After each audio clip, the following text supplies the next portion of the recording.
Assalamualaikum warahmatullahi wabarakatuh. Hai teman-teman semua, kami dari kelompok 3 kelas 5A Ekonomi SDM dan Kependudukan.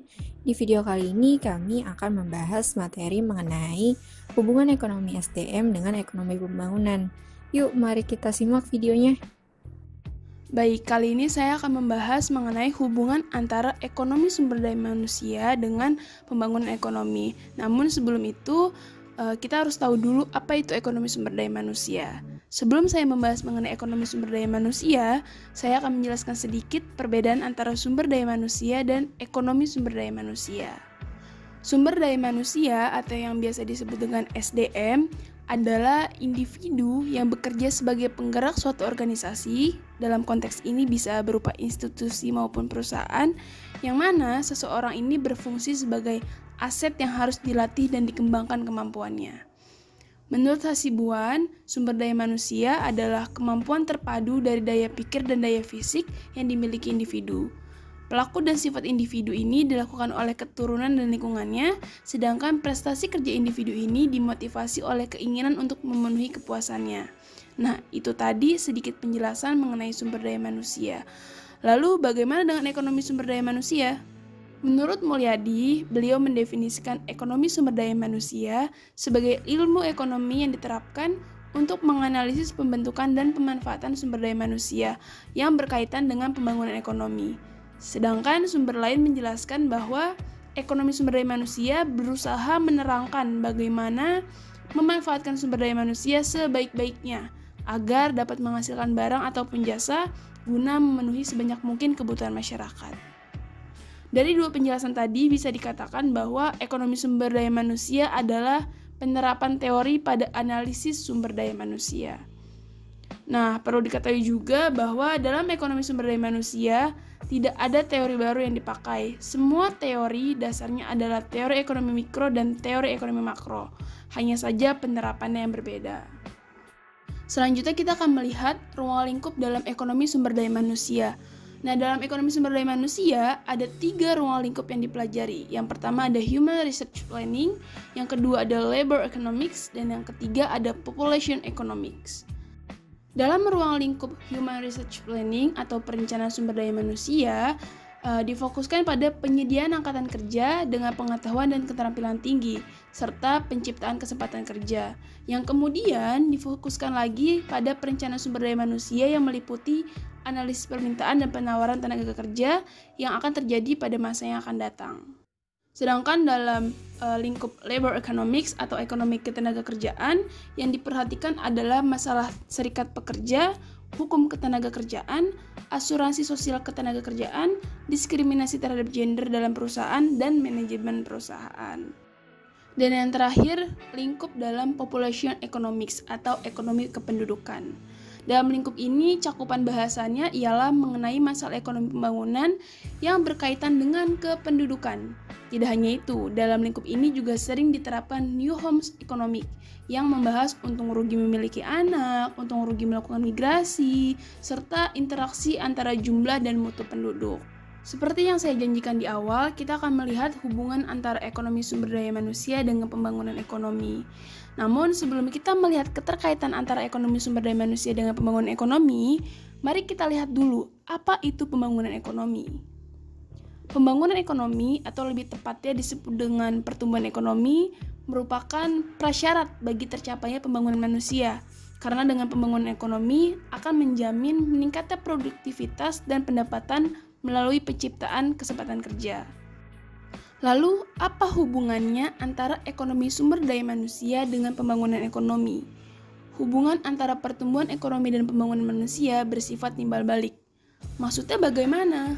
Pembangunan manusia juga akan mempengaruhi pertumbuhan ekonomi, karena tanpa pembangunan manusia yang berkelanjutan, tidak akan tercapai pembangunan ekonomi yang cukup memadai.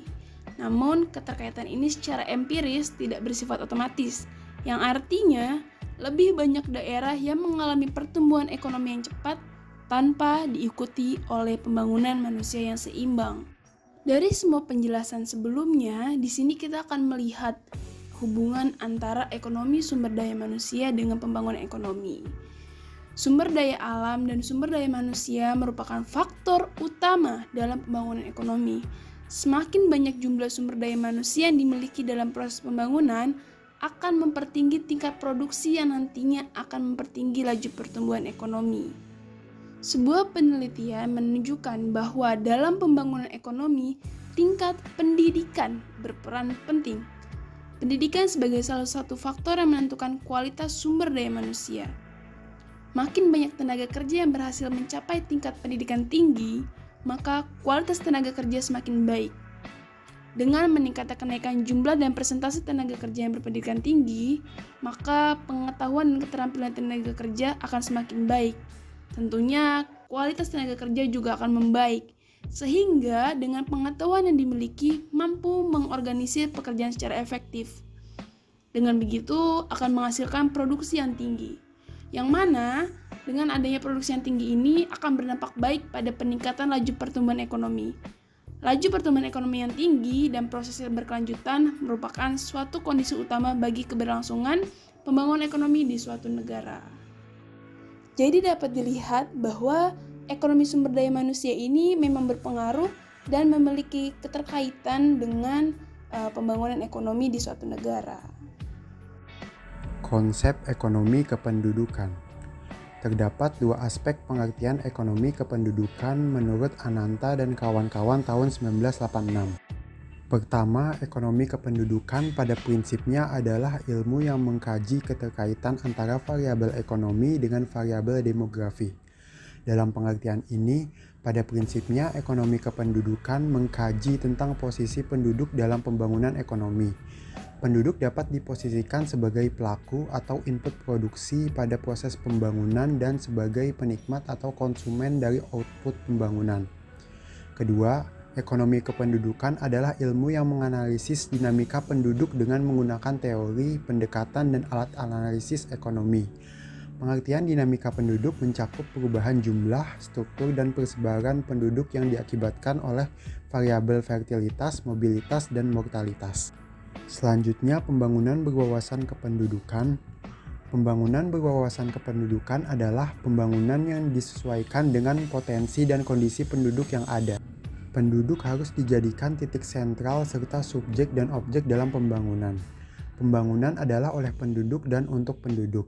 Dalam konteks ini, terdapat beberapa alasan yang melandasi pemikiran bahwa penduduk merupakan isu yang sangat strategis dalam kerangka pembangunan suatu negara. Berbagai pertimbangan tersebut adalah diantaranya: 1. Penduduk merupakan pusat dari seluruh kebijakan dan program pembangunan yang dilakukan. 2. Keadaan penduduk yang ada sangat mempengaruhi dinamika pembangunan yang sedang dilaksanakan oleh pemerintah. 3. Dampak perubahan dinamika kependudukan baru akan terasa dalam jangka yang panjang. Berikutnya, kualitas penduduk. Penduduk selain sebagai modal dasar pembangunan juga merupakan sasaran pembangunan. Penduduk yang berkualitas akan mempercepat proses pembangunan. Namun demikian, hasil dari pembangunan juga seharusnya dapat meningkatkan kualitas penduduk. Terdapat indikator-indikator kualitas penduduk. Yang pertama adalah pendapatan per kapita. Pada tahun 1950-an, sebagian besar negara-negara di dunia menggunakan paradigma pembangunan yang mengacu pada pertumbuhan ekonomi, yakni melalui pembentukan modal dan produksi. Berdasarkan paradigma tersebut, ukuran keberhasilan pembangunan yang digunakan berhubungan erat dengan masalah pembentukan modal dan produksi. Pada masa-masa ini, indikator yang umum digunakan untuk mengukur kualitas penduduk adalah pendapatan per kapita. Namun demikian, penggunaan pendekatan per kapita dalam mengukur kualitas penduduk dan tingkat kesejahteraan masyarakat ini mempunyai banyak kelemahan. Yang kedua, Physical Quality of Life Index atau indeks mutu hidup. Pada tahun 1970-an, muncul pandangan bahwa kemiskinan absolut dan relatif, yakni kesenjangan, merupakan masalah penting yang harus segera diatasi. Paradigma pembangunan pada waktu itu terpusat pada usaha pemenuhan kebutuhan pokok hidup manusia. Oleh karenanya, untuk mengukur sampai sejauh mana hasil pembangunan mampu memenuhi kebutuhan dasar manusia dari segi peningkatan kualitas fisik kehidupan, digunakanlah beberapa tolak ukur. Tolak ukur yang digunakan adalah angka kematian bayi, angka harapan hidup pada umur 1 tahun, dan tingkat melek huruf penduduk usia 15 tahun atau lebih. Yang ketiga adalah Human Development Index atau Indeks Pembangunan Manusia. Indeks Pembangunan Manusia mencakup 3 dimensi pembangunan manusia. Ketiga dimensi tersebut adalah usia hidup, pengetahuan, dan standar hidup layak. Dimensi usia hidup diukur dengan angka harapan hidup waktu lahir. Dimensi pengetahuan diukur dengan kombinasi antara angka melek huruf dan rata-rata lama mengikuti pendidikan formal, dan standar hidup layak diukur dengan tingkat pendapatan per kapita yang diproyeksi melalui paritas daya beli. Setelah dilakukan pemaparan materi mengenai hubungan antara ekonomi SDM dan ekonomi pembangunan, serta mengenai ekonomi SDM dan penduduk, selanjutnya kami akan memaparkan beberapa kajian empiris mengenai kondisi SDM, pembangunan, hingga kependudukan di Indonesia, khususnya di daerah Jawa Tengah. Pemaparan akan diawali dengan penjelasan kondisi kependudukan di Jawa Tengah dan dilanjutkan dengan kajian empiris pertama mengenai tingkat pengangguran yang terjadi di Jawa Tengah.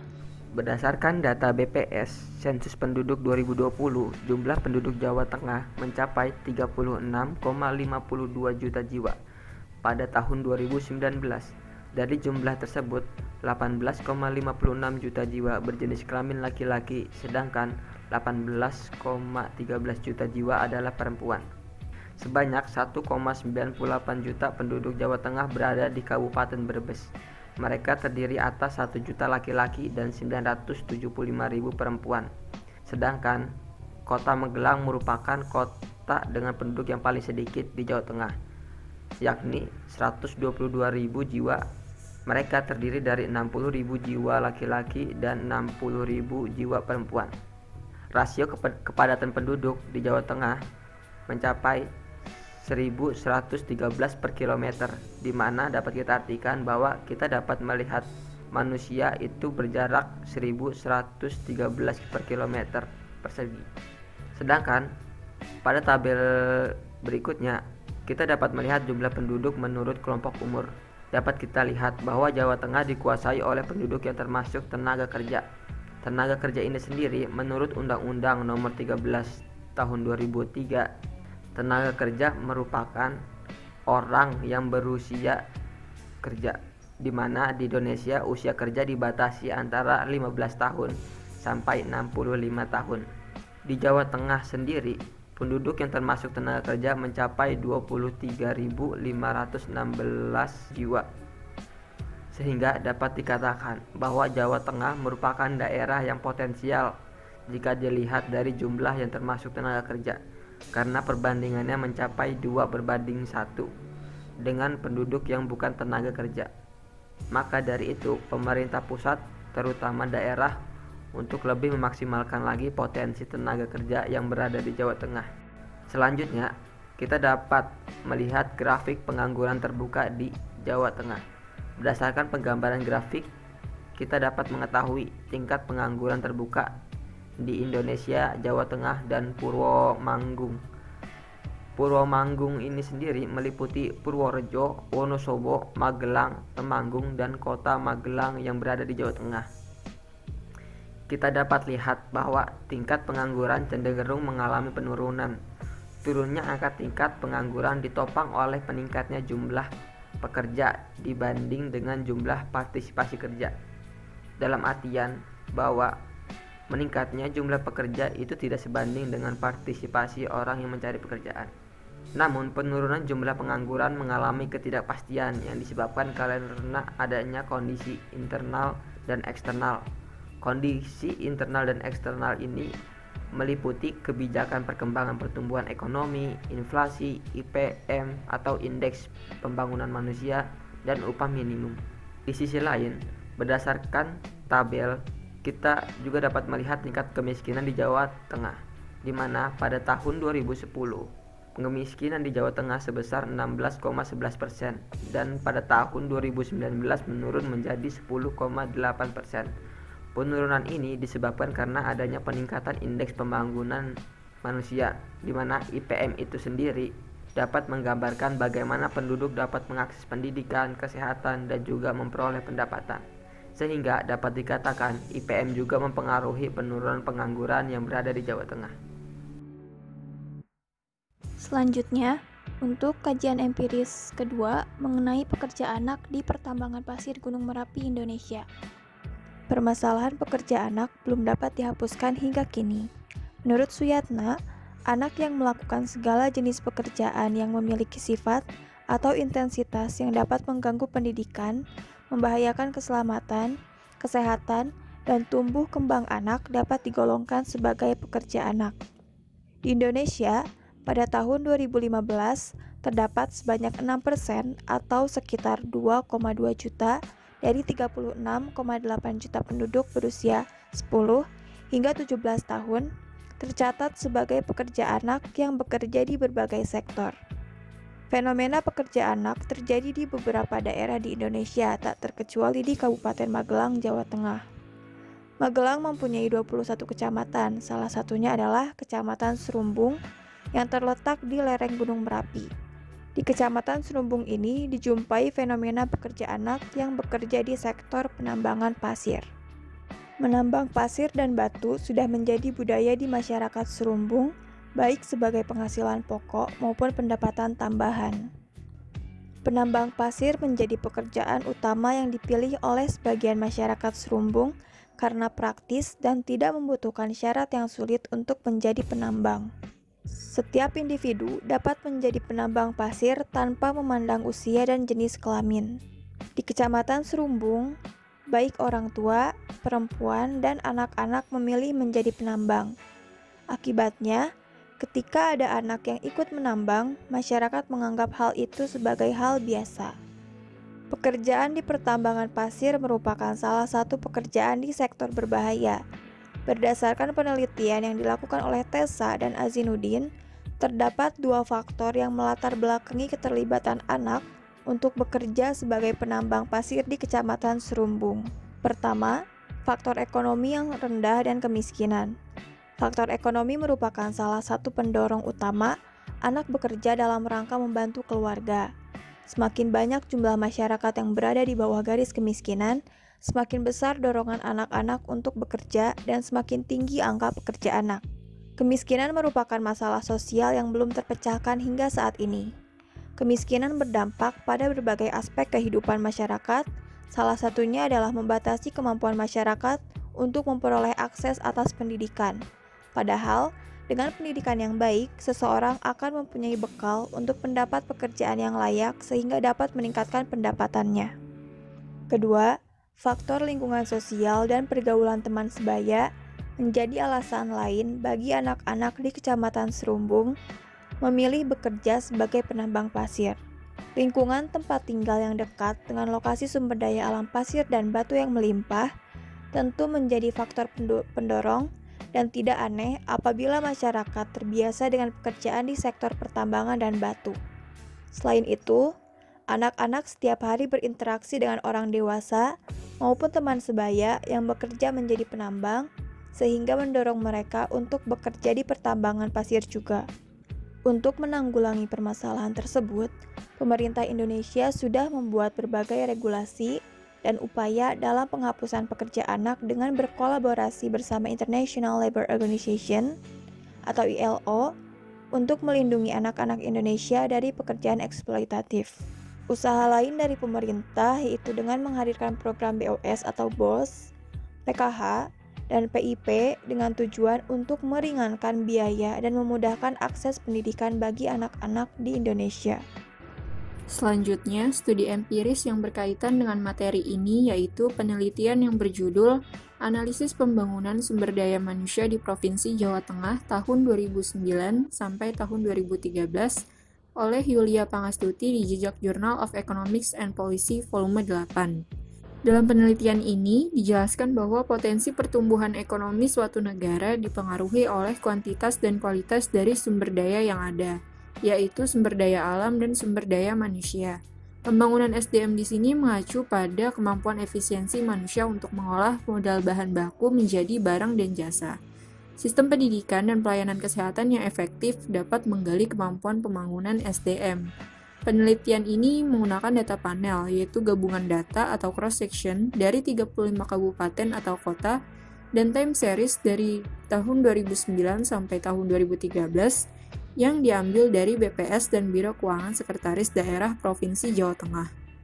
Variabel yang digunakan yaitu Indeks Pembangunan Manusia atau IPM, lalu ada pengeluaran pemerintah di bidang pendidikan dan di bidang kesehatan, dan kepadatan penduduk alokasi anggaran pemerintah yang disusun dalam APBD. Hasil dari penelitian ini menunjukkan bahwa pengeluaran pemerintah di bidang pendidikan berpengaruh positif dan signifikan terhadap IPM atau Indeks Pembangunan Manusia di kabupaten atau kota provinsi Jawa Tengah.